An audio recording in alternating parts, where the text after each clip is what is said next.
Anos separam o final da Primeira Guerra Mundial do começo da Segunda. Em 1918, chega ao fim a Primeira Guerra Mundial. Foi o maior morticínio que se conheceu até então. A Europa está arruinada. A Alemanha é a grande derrotada no conflito. E o Império Austro-Húngaro esfacela-se definitivamente. Do lado vencedor estão a França, a Inglaterra, os Estados Unidos e a Itália. Muitos historiadores acreditam que não se pode pensar na Segunda Guerra Mundial sem considerar o tratamento dado pelas nações vencedoras da Primeira Guerra aos países vencidos, especialmente a Alemanha. Em 1919, a paz é selada com a assinatura do Tratado de Versalhes, um dos vários tratados que estabelecem as regras depois da guerra. O Tratado de Versalhes estipula severas punições e obriga a Alemanha a reconhecer a própria culpa pelo conflito. Os Estados Unidos haviam apresentado antes um outro projeto de paz, bem mais brando com os perdedores. Os 14 pontos do presidente Wilson propõem uma paz sem anexações ou indenizações. Mas os ânimos contra a Alemanha ainda estão exaltados. A guerra fora mais longa do que se havia esperado. Os ódios deixaram marcas profundas no espírito de milhões de pessoas. A posição moderada dos Estados Unidos esbarra na Inglaterra e na França. Os franceses ainda remoíam a derrota de 1870 para a Alemanha. A Alemanha é então punida. Sofre grandes perdas territoriais. Perde suas colônias e a região da Alsácia e Lorena. O seu exército é desarmado e reduzido ao limite de 100 mil voluntários. Fica proibida de fabricar qualquer material militar.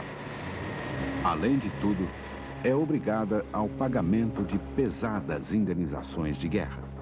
132 bilhões de marcos ouro. Comícios irados são organizados em toda a Alemanha. Há revolta contra o tratado. Estudiosos acreditam que esta imposição, considerada humilhante pelos alemães, feriu os brios de seu povo. Isto ajudaria a compreender o nacionalismo radical que será despertado mais tarde, antes da Segunda Guerra. Os acordos de paz, feitos entre os países vencedores, prevêem a criação de um organismo internacional, sugerido pelos 14 pontos do presidente Wilson. Em 1919, surge a Sociedade das Nações, cuja função é arbitrar novos conflitos. Os tratados de paz, assinados ao fim da Primeira Guerra Mundial, se fizeram na ausência dos países perdedores. E, é claro, beneficiaram apenas os países vencedores. Será esta uma conexão visível entre as duas guerras mundiais? A Sociedade das Nações surgiu para impedir novas guerras, mas não tinha forças militares para impor suas decisões, ou seja, para impedir novas guerras. Muitos países dela se retiraram, inclusive os Estados Unidos, que foram os pais da ideia. A Sociedade das Nações acabou dominada pelos países vencedores da Primeira Guerra, que desejavam apenas perpetuar as desigualdades criadas por seus tratados de paz. Os problemas de guerra e paz não são os únicos do período. A questão econômica tem um papel fundamental. A Primeira Guerra Mundial coloca os Estados Unidos na posição de centro econômico do mundo. Os americanos são agora a grande nação credora e a Europa passa a depender de sua economia. Mas a euforia norte-americana disfarça algumas tendências perigosas de sua economia. Os lucros crescem, mas a riqueza se concentra nas mãos de poucos. Em 1929, 1/3 de toda a renda pessoal do país pertence a apenas 5% da população. As vendas caem. O resultado é a superprodução. Em outubro de 1929, acontece o craque da Bolsa de Valores de Nova York. Os preços das ações despencam. É a famosa Quinta-feira Negra. Falências, desespero, suicídios tomam o lugar da euforia.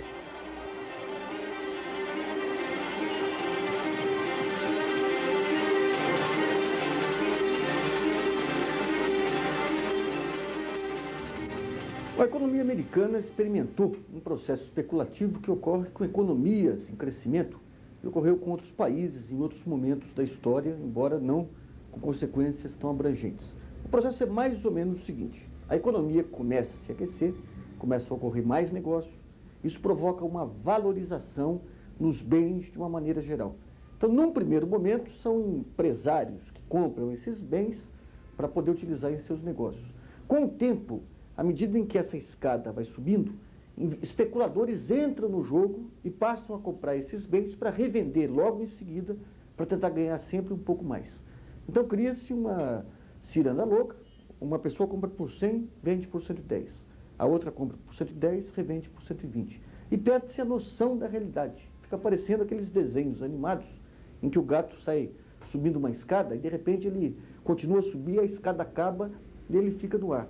Quando os investidores se veem no ar, descolados da realidade, percebem que os preços subiram muito acima do razoável, começa o processo inverso. Então, os primeiros começam a vender mais rapidamente para tentar fazer algum lucro. Então, se está em 150, eles vendem por 140. E daí, no momento seguinte, começa uma corrida. Porque quem fica por último, que nem no jogo do mico preto, morre com o mico. O que ocorreu nos Estados Unidos foi que todo mundo tentou vender ao mesmo tempo, os preços vieram abaixo, arruinando milhares de pessoas, milhares de empresas. Hoje em dia, as economias nacionais possuem já estruturas que impedem movimentos de tal ordem. Tem o Banco Central, que pode atuar com os juros, tem o mercado de câmbio. Na ocasião, o capitalismo estava aprendendo ainda uma lição e aprendeu duramente, porque afetou o mundo durante muitos anos. Durante a década de 20, os Estados Unidos forneceram um capital que recuperou a situação europeia. Com a depressão, cessam os empréstimos. As nações dependentes da economia americana sentem a crise. O Brasil também. A economia brasileira se baseia na produção e exportação de café. Os Estados Unidos são o grande mercado consumidor. No Brasil, a crise internacional é a crise do café. Meu pai tinha uma fazenda entre Amparo e Serra. A fazenda tem 52 mil pés de café, 3 arqueiros de mato, virgem, pasto, invernada, gado, cavalo, burro, muitos animais. E, inclusive, uma casa na cidade de Amparo, numa das melhores ruas da cidade. E em 1928, mais ou menos por aí, ele não quis vender um café, porque ele mandava para Santos, que ganhava um pouco mais. Deixou de vender a 40 mil reais por arroba, para quem não sabe, arroba é 15 quilos. Deixou de vender e mandou para Santos. O café abaixou, o governo, para segurar preço, segurou o café nas estradas de ferro. O café ficou 2 anos preso nas estradas. Foi vendido, 2 anos depois, em vez de 40, ele vendeu por 18. Aí não pôde pagar as dívidas que ele havia feito nesses 2 anos e não pôde pagar as dívidas, hipotecou a fazenda por 2 anos. Tinha cada 6 meses pagar os juros. Como não pôde pagar nem o primeiro juro, ele entregou a fazenda.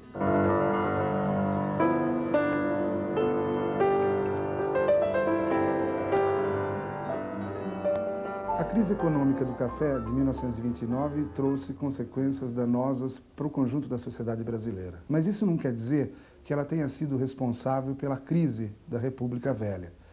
O café, ao contrário, propiciou justamente a possibilidade de industrialização e urbanização em determinados centros brasileiros.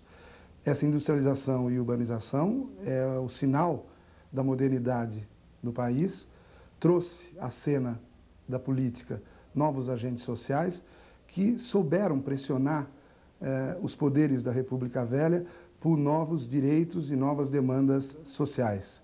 Acontece que setores conservadores, autoritários, por não suportarem as pressões da sociedade, acabaram encontrando a solução autoritária do golpe de outubro de 1930.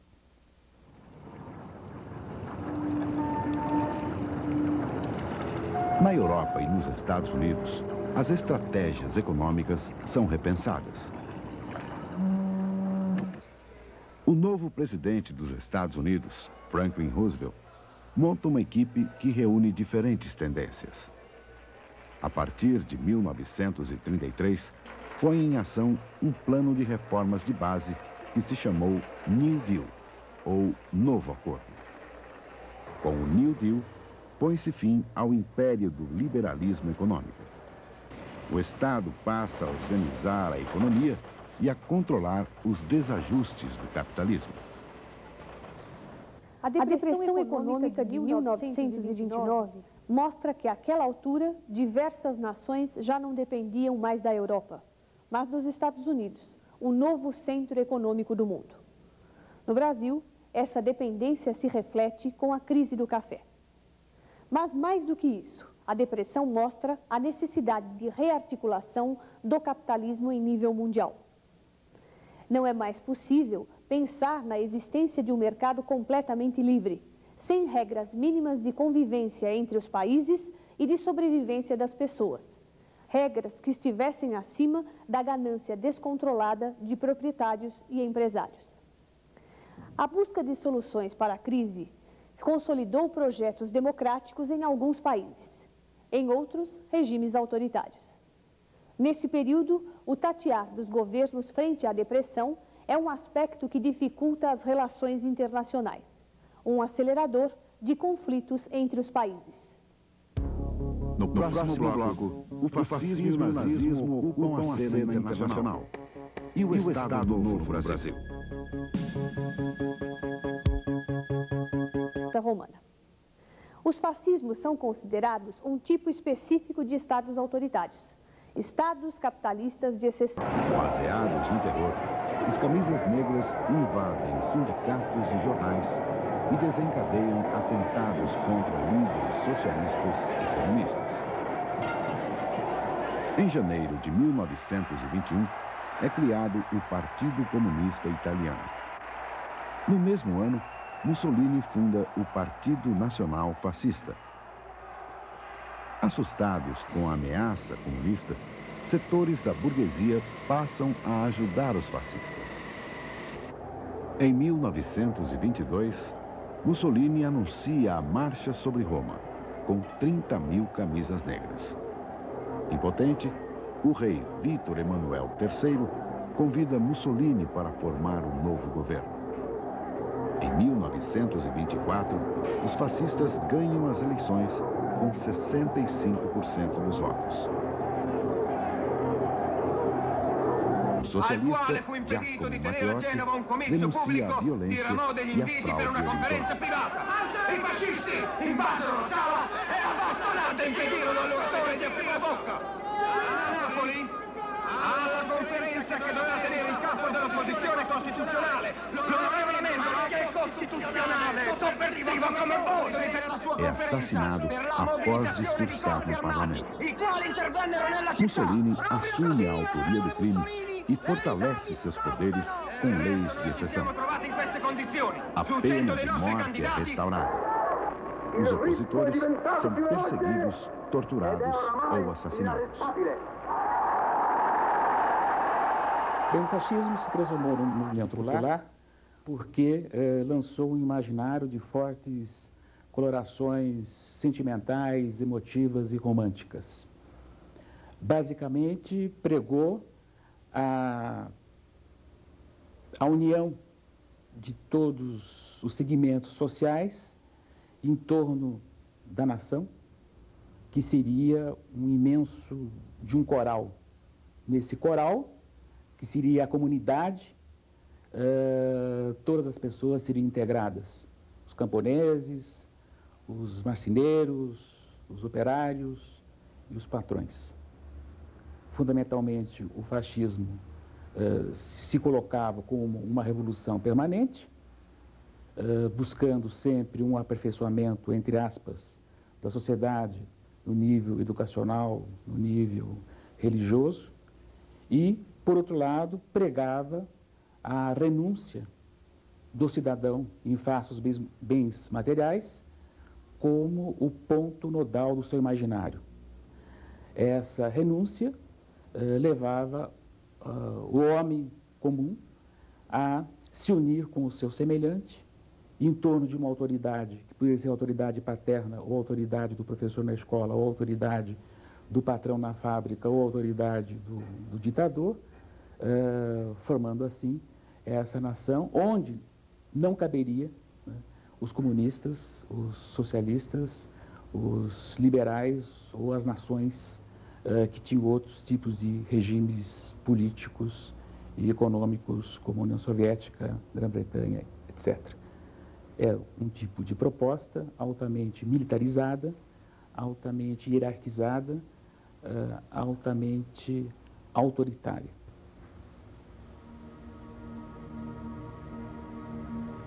No final da Primeira Guerra Mundial, a Alemanha está derrotada, falida. A herança da guerra é terrível.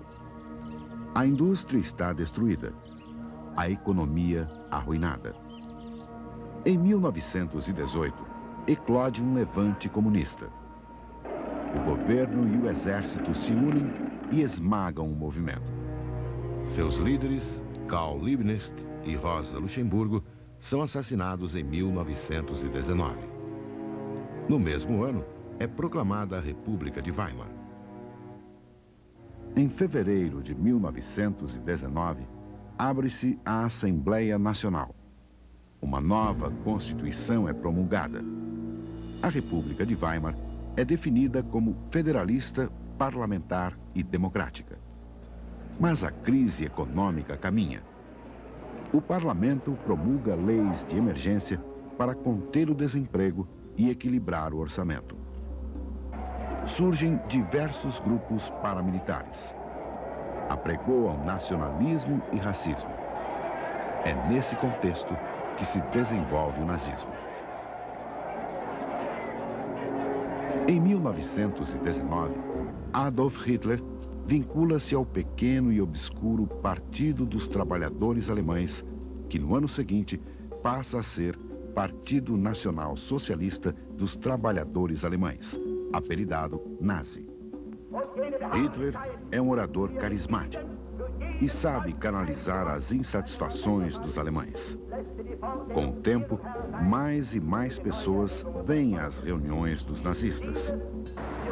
É um momento de efervescência política. Os comunistas também crescem. A burguesia alemã sente-se ameaçada. Grupos paramilitares são formados para reprimir os comunistas. O exército é conivente com as ações destes grupos. O partido nazista também arregimenta suas tropas. Elas recebem a designação de SA. Em 1923, As SA já contam com 15 mil membros. A crise econômica piora. A inflação está fora de controle. No início de 1923, $1 vale 7 mil marcos. No final do ano, são necessários 130 bilhões de marcos para comprar $1. O dinheiro tinha desvalorizado tão rápido que alguns acham melhor vendê-lo por peso como papel velho. A Alemanha nunca havia passado por uma crise igual.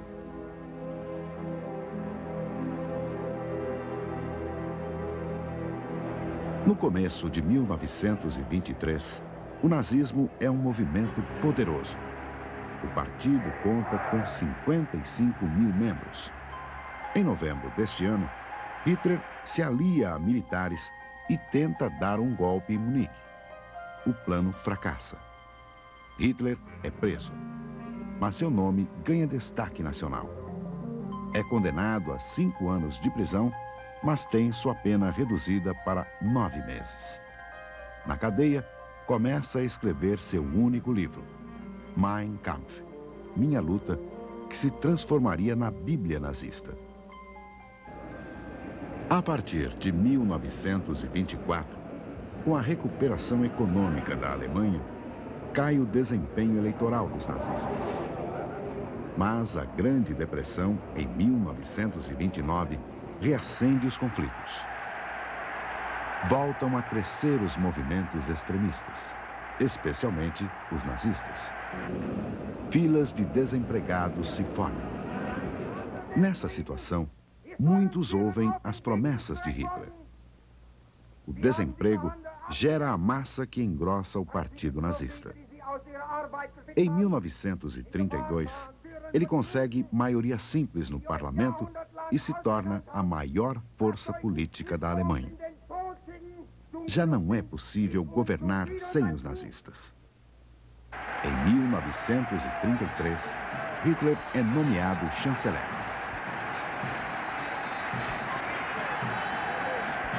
Em fevereiro do mesmo ano, o Reichstag é incendiado. Os nazistas acusam os comunistas. A máquina de propaganda nazista entra em ação e inventa uma iminente sublevação comunista. O pânico é espalhado. As SA se transformam numa poderosa organização paramilitar. Com 3 milhões de membros, espalha o terror pelo país. Comunistas e judeus são torturados e assassinados.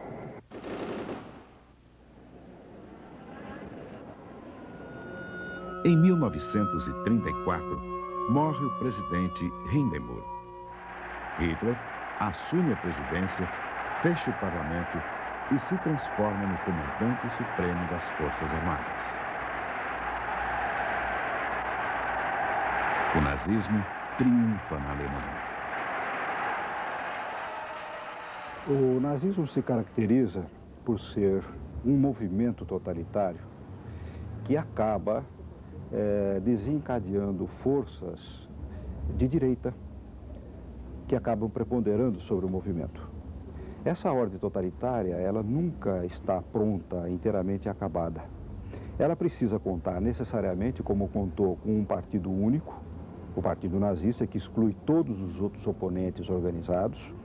E essa ordem totalitária, ela precisa contar com um esquadrinhamento rígido da sociedade, de tal forma que mulheres, crianças, trabalhadores, todos estejam esquadrinhados. E quem não participa do movimento fica discriminado e se sente amedrontado diante da força de uma sociedade totalitária organizada.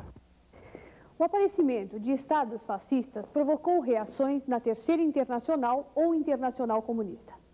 Seu 7º congresso, em meados dos anos 30, deliberou que o fascismo era um inimigo diferente e o mais perigoso dentre as nações capitalistas e imperialistas.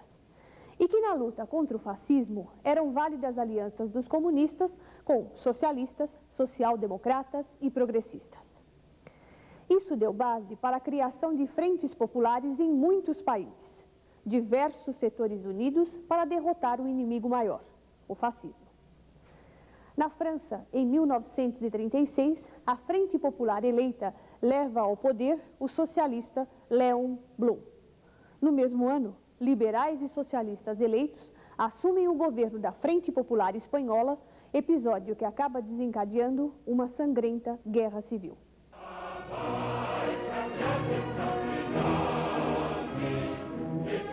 No Brasil, a Frente Popular se chamou Aliança Nacional Libertadora. Aglomerava o Partido Comunista de Luiz Carlos Prestes e outros grupos de esquerda, contrários ao autoritarismo de Getúlio Vargas. Em 1935,